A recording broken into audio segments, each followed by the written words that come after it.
The abduction that shook Earth.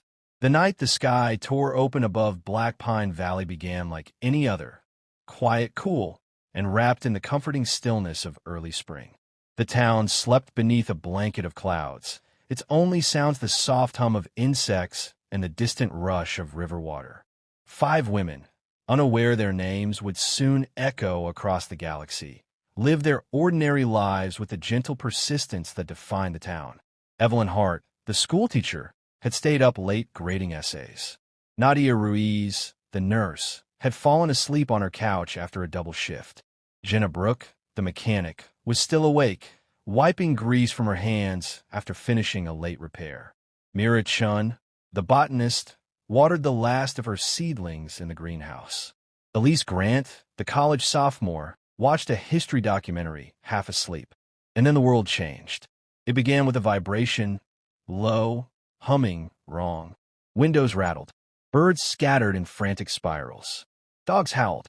Jenna stepped outside her workshop and froze. Above the valley, the clouds split open like a wound. Silent, circular shadows descended, glowing with pale blue energy that shimmered against the treetops. UFOs? No. Something worse, something deliberate. She didn't even have time to scream. Beams of soft, unnatural light dropped from the hovering disks. They weren't bright, more like translucent columns of liquid air. When they touched the ground, the earth cracked and peeled as if recoiling from them. Evelyn was lifted from her living room, locked in silent terror as her body rose weightlessly into the column. Nadia, jolted awake by the shattering of glass, barely reached her front door before she was caught in another beam. Mira clutched a metal shelf in her greenhouse, but the pull was relentless.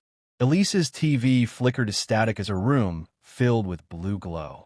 Jenna tried to run, but a tendril of light curved and seized her mid-stride, freezing every muscle. Within seconds, the 5 women were drifting upward, suspended like fragile figures trapped in amber. The beams drew them through the hulls of the hovering craft. And then, just as silently as they had arrived, the ships rose, disappeared through the cloud tear, and sealed it behind them. The sky returned to normal. The wind stilled. The insects resumed their chorus.